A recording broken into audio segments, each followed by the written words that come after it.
स्वागत है आप सबका हमारी खास सीरीज बजट और बाजार और हमारे साथ कार्यक्रम में शामिल हो रहे हैं हेलिस कैपिटल से दिनशो ईरानी साहब। दिनशो सर, गुड मॉर्निंग, बहुत बहुत स्वागत है आपका।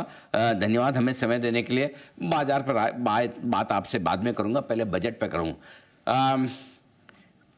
क्या कहेंगे सर, बजट से उम्मीदें कुछ है आपकी या नहीं?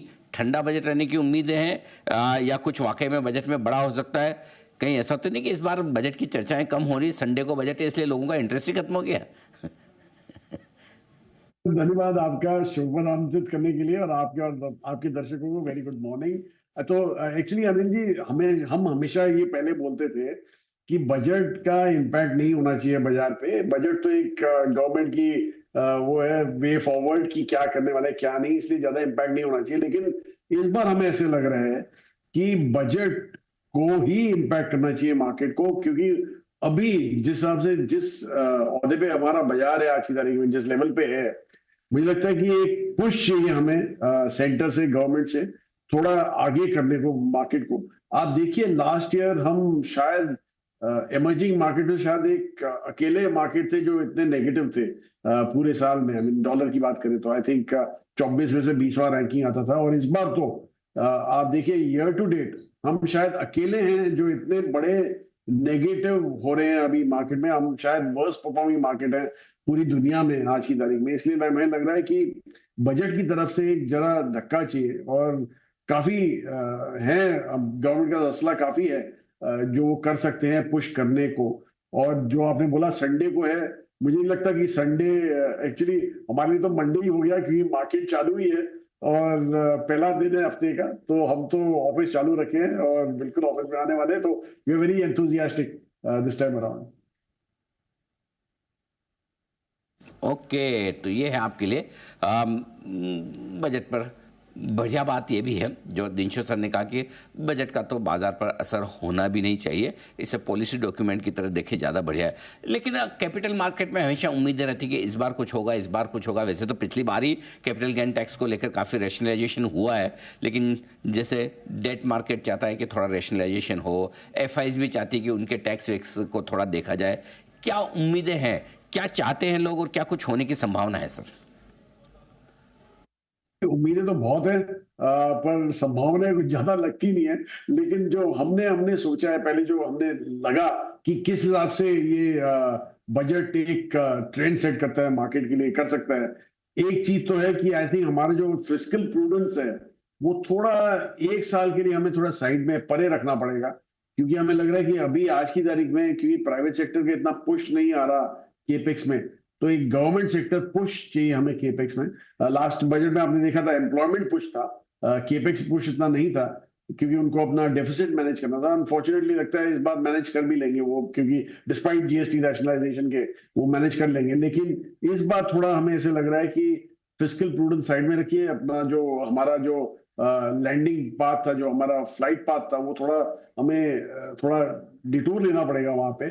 थोड़ा फिस्कल बढ़ा के, डेफिसिट बढ़ा के आप थोड़ा केपेक्स में ज्यादा कंसंट्रेट कीजिए। और प्रोडक्टिव केपेक्स होना चाहिए, नॉट सब्सिडी वगैरह नहीं होनी चाहिए इतनी जितनी पहले होती थी। थोड़ा आप कर सकते हैं रैशनलाइजेशन, लेकिन मोस्टली प्रोडक्टिव केपेक्स होना चाहिए। और दूसरा जो मेजर हमें लगता है एक बिल्कुल ही जो पुश कर सकता है मार्केट को, वो है कैपिटल गेन्स टैक्स।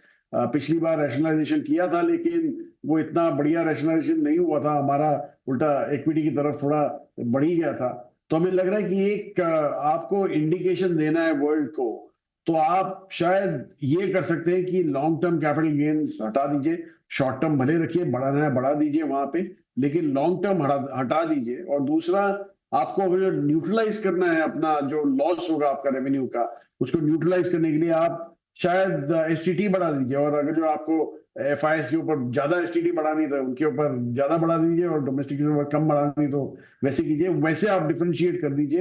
लेकिन ये एक बहुत बड़ा एक स्टेप होगा आगे, क्योंकि आप समझिए अनिल जी कि हम इंडिया शायद अकेला ही ऐसा देश है, शायद चाइना भी करता है, जो एफपीआई पे कैपिटल गेन लगाता है। लॉन्ग टर्म कैपिटल गेन तो हम शायद अकेले ही होंगे। और प्रॉब्लम इसका ये है कि उनको सेट ऑफ नहीं मिलता है। जो आते हैं यहाँ पे, उनको उनके इन्वेस्टर को, उनके निवेशकों को ग्लोबली उनके खुद की कंट्री में सेट ऑफ नहीं मिलता, तो it's a double taxation for us. तो अगर जो हमारी ग्रोथ रेट कम हो रही है, अर्निंग्स ग्रोथ, तो ये एक तरीका है उनके रिटर्न बढ़ाने के लिए। तो I think that will be a very big step. Dinshu sir, क्या लग रहा है मार्केट जिस तरह से तेजी से घटा है और स्पेशली अक्रॉस बोर्ड बिकवाली आती हुई दिख रही है, कोई भी अच्छी खबर काम नहीं करती दिख रही है और बुरी खबर पर बाजार का ओवर रिएक्शन है, कैसे देख रहे हैं बाजार के डायरेक्शन को आपको और कब तक आपको लगता है गिरावट थमेगी?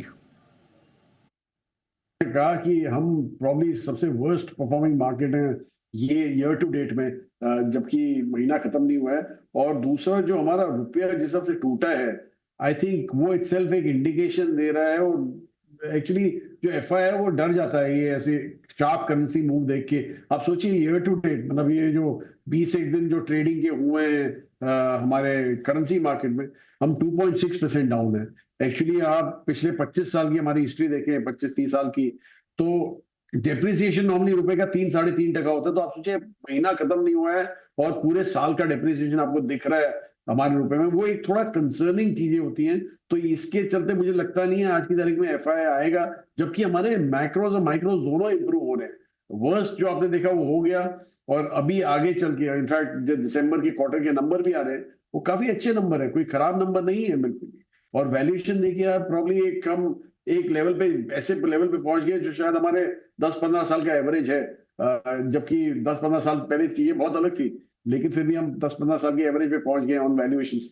तो हमें लग रहा है कि प्रॉब्ली एक बॉटम हो सकता है मार्केट में, जब पर जैसे मैंने कहा कि पुश चाहिए फ्रॉम द सेंटर। डोमेस्टिक्स तो लगे हुए हैं, लेकिन लेट्स सी।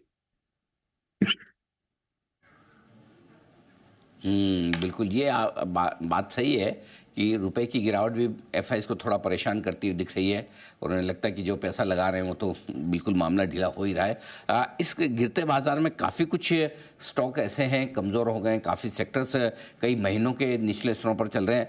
कहाँ आपको निवेश के मौके दिखते हैं जब कभी भी बाजार सुधरेगा, मूड बेहतर होगा? आपको क्या लगता है कहाँ पैसा लगाना चाहिए सर?